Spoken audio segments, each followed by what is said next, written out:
Salam buat kita semua. Puji Tuhan, kita sudah masuk dalam pertengahan bulan Juli tahun 2024. Tinggal 5 bulan lagi 2024 kita jalani.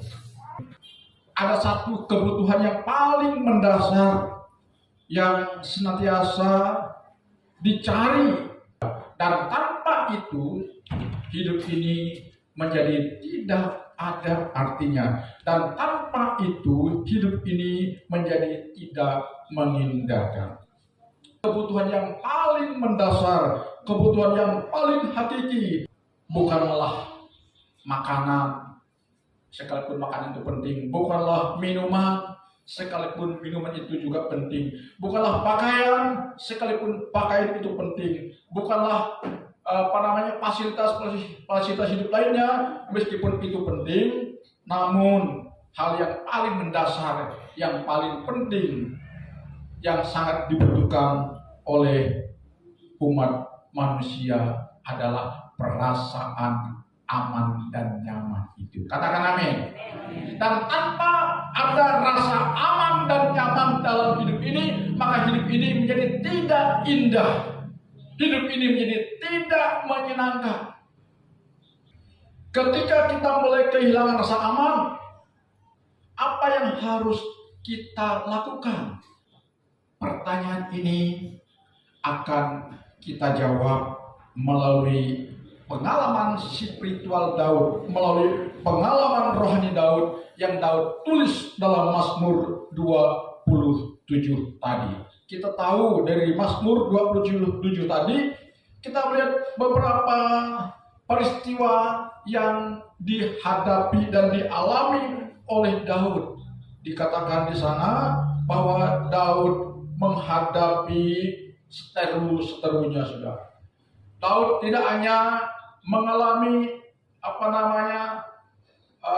musuh-musuh dengan kekerasan fisik atau orang ingin menghilangkan nyawanya, tetapi juga Daud mengalami yang namanya kekerasan verbal atau penghinaan, ejekan, remehan, kata-kata fitnah dari orang-orang yang tidak menyukainya, saudara. Dalam hidup ini memang satu hal yang menjadi pertanyaan, yaitu begini: kalau kita sudah tidak menyenangkan orang lain, atau kita sudah jelek di mata orang lain, sebagus apapun yang kita buat, sebaik apapun yang kita lakukan, tetap jahat di mata orang itu. Sebaliknya, kalau kita menyukai orang itu, kalau kita mengidolakan orang itu, sejelek apapun perilakunya, sebejat apapun moralnya, kita selalu bilang dia orang baik. Itulah dunia, saudara-saudara. Tetapi jika kita melakukan sebuah kebaikan dengan segala ketulusan, dan ada orang yang mencap kita masih sebagai orang yang jahat, orang yang jelek, itu terserah orang. Biarkan saja orang ngomong, biarkan saja orang bercuap-cuap. Justru bukan kita yang stres, kita yang dibilang jelek oleh lawan-lawan kita. Justru orang yang mengatai kita, itulah orang yang stres dan hidupnya menjadi tidak tenang dan tidak damai. Nah, perhatikan dari ayat-ayat yang kita baca tadi. Kenapa Daud mampu berkata aman dalam perlindungan Tuhan, padahal hidup Daud penuh dengan prahara yang sangat menyakitkan. Mulai dari istrinya mengejek dia sebagai orang gila, orang waras. Mulai dari mertuanya yang ingin membunuh dia. Belum lagi anak-anaknya, saudara, yang berlaku khianat kepadanya. Belum lagi musuh-musuhnya. Tetapi kenapa Daud berani berkata aman dalam perlindungan? Saya percaya sekalipun Daud penuh dengan prahara yang menyakitkan, hidup yang dia jalani penuh dengan pergolakan, tetapi Daud mampu menikmati rasa aman tersebut, sehingga dia membagikan pengalaman spiritualnya, dia membagikan pengalaman hidupnya kepada kita melalui tulisan Mazmur ini. Setiap kita yang diberikan kesempatan hidup dalam kesementaraan dunia ini, kita pasti diperhadapkan kepada peristiwa-peristiwa yang tidak menyenangkan, yang kurang menyenangkan, bahkan yang menyakitkan diri kita. Tetapi bagaimana supaya kita tetap eksis, tetap aman, tetap enjoy dalam menjalani hidup ini, sekalipun di tengah-tengah pergolakan hidup yang kita hadapi. Kita belajar dari pengalaman Daud, yaitu rahasianya adalah kita harus menyatakan iman kita kepada Tuhan. Sebagaimana Daud telah menyatakan imannya kepada Tuhan. Kita lihat dalam ayat 1 sampai dengan ayat 3. Tuhan adalah terangku dan keselamatanku. Kepada siapakah aku harus takut? Tuhan adalah benteng hidupku. Terhadap siapakah aku harus gemetar? Ketika penjahat menyerang aku untuk memakan dagingku, bayangkan betapa sadisnya ya, untuk semua lawanku dan musuhku, mereka sendirilah yang tergelincir jatuh. Sekalipun tentara berkemah mengepung aku tidak takut. Sekalipun timbul peperangan melawan aku, dalam hal itu pun aku tetap percaya. Kepada siapa Daud percaya? Kepada Tuhan. Daud menyatakan imannya bahwa di tengah-tengah ancaman, di tengah-tengah pergolakan hidup, di mana musuh-musuhnya, orang-orang yang tidak menyukai dia, ingin mengenyahkan Daud dari muka bumi. Seperti cita-cita dari satu bangsa yang besar yang ada di Timur Tengah, ingin melenyapkan Israel dari peta dunia, dari bumi Palestina. Saudara tahu negara mana yang bercita-cita ingin menghapus Israel, negara Israel dari peta dunia? Saudara tahu siapa dia? Salah satunya adalah Palestina itu sendiri, yaitu Hamas. Yang kedua, Iran. Dan yang ketiga, proksinya, yaitu Yaman. Sudah. Tapi kita tahu negara-negara ini adalah negara yang penuh dengan gejolak. Jadi apapun upaya dari masalah yang ada di sekitar kita, kalau kita terus menyatakan iman kita kepada kedaulatan Tuhan yang bertanggung jawab atas keberlangsungan hidup kita, maka kita harus belajar dari pengalaman rohani Daud, yaitu Daud tidak pernah merasakan rasa takut, karena Daud sudah percaya dengan keimanan yang mantap bahwa aku ada di dalam perlindungan Tuhan. Sehingga Daud berkata, Tuhan adalah benteng hidupku, terhadap siapakah aku harus takut. Karena itu pelajaran pertama yang ingin saya sampaikan kepada kita, andai kata kita ini terus diteror, dikatai macam-macam, diancam, ya, kalau kita ada dalam posisi yang benar, tidak boleh takut. Katakan amin. Tidak boleh takut. Karena peribahasa kuno mengatakan berani karena benar, takut karena salah. Jangan karena kita tahu salah kita ngotot. Nah, kalau kita sudah salah kita ngotot, kita memperbesar masalah. Ya, tapi kalau kita benar, tidak perlu kita ngotot membela diri. Yang membela kita siapa tuh? Tuhan. Saya kalau saksikan di sini, Mungkin saudara merinding, tapi saya tidak perlu saksikan.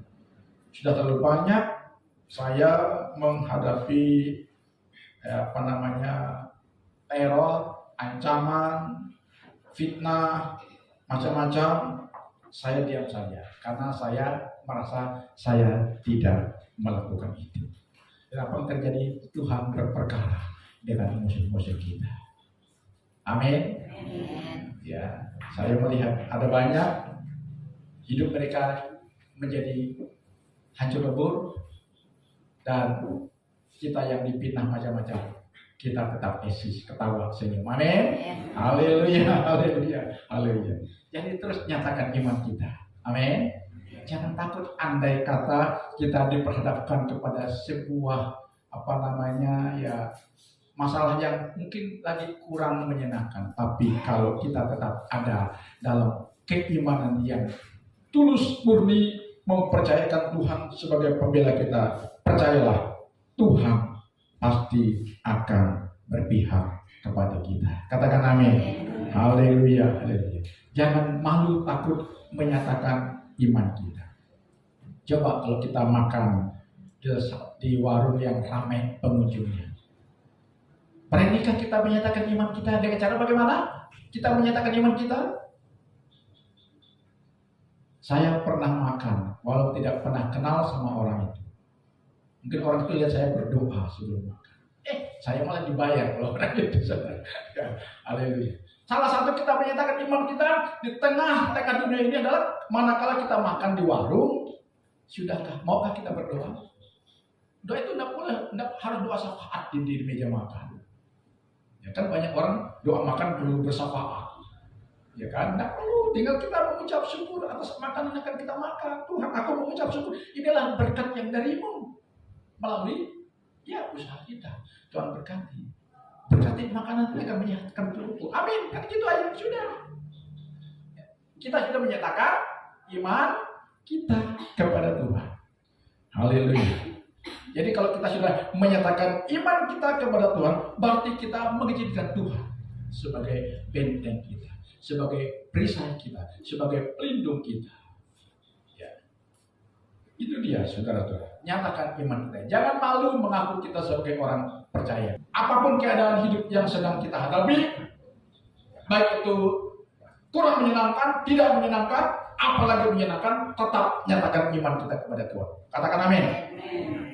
Yang kedua, jika saudara ingin tetap merasa aman dalam menjalani hidup ini, tetap enjoy dalam menjalani hidup ini, maka ayat 4 kita baca dari Mazmur 27 tadi berkata demikian, satu hal telah kuminta kepada Tuhan, itulah yang kuingini, diam di rumah Tuhan seumur hidupku, menyaksikan kemurahan Tuhan, menikmati baiknya. Apa yang dimaksud dengan ayat ini? Yaitu kita membangun hubungan pribadi dengan Tuhan setiap hari.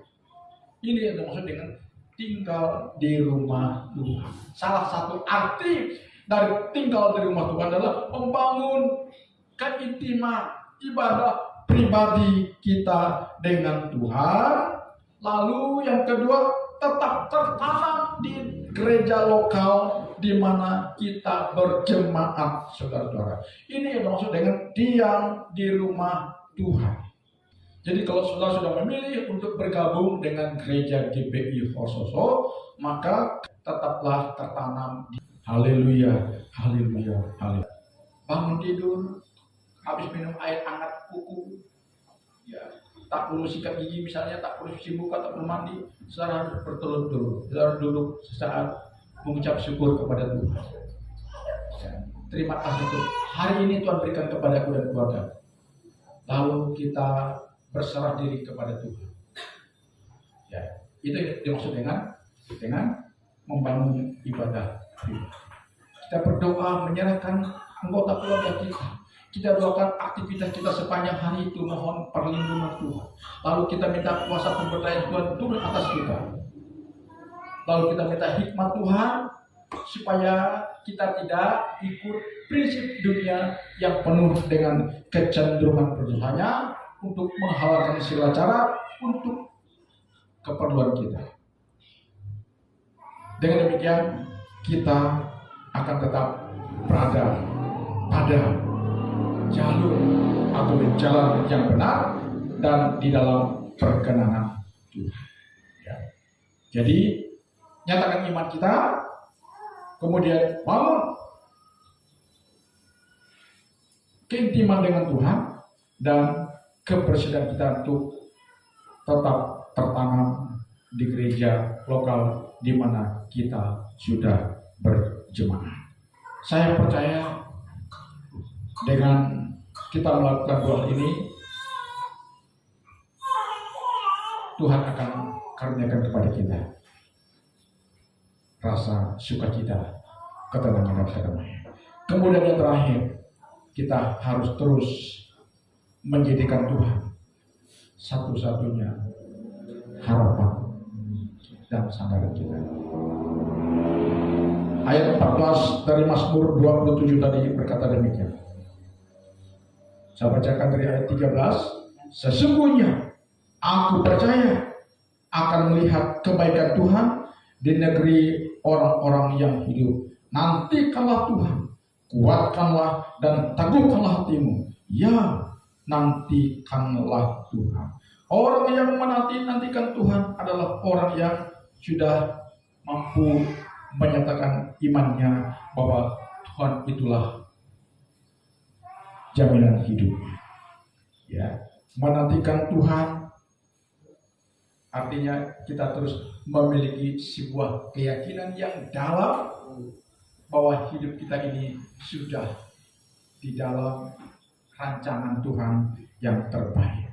Jadi bagian kita ketika kita sudah beriman kepada Tuhan, mempercayakan Tuhan itu sebagai satu-satunya jaminan hidup kita, maka kita tinggal menaruh percaya dan mempercayakan hidup kita kepada Tuhan dalam seluruh aspek dan keberadaan hidup kita. Kita harus menaruh dan mempersilakan Tuhan ada di seluruh aspek kehidupan kita. Menantikan Tuhan sama dengan kita tekun dan sabar ya, dalam menghadapi setiap perkara, setiap masalah. Dan percayalah, dengan kita menyatakan iman kita dan dengan kita membangun hidup pribadi kita terus memohon pertolongan Tuhan.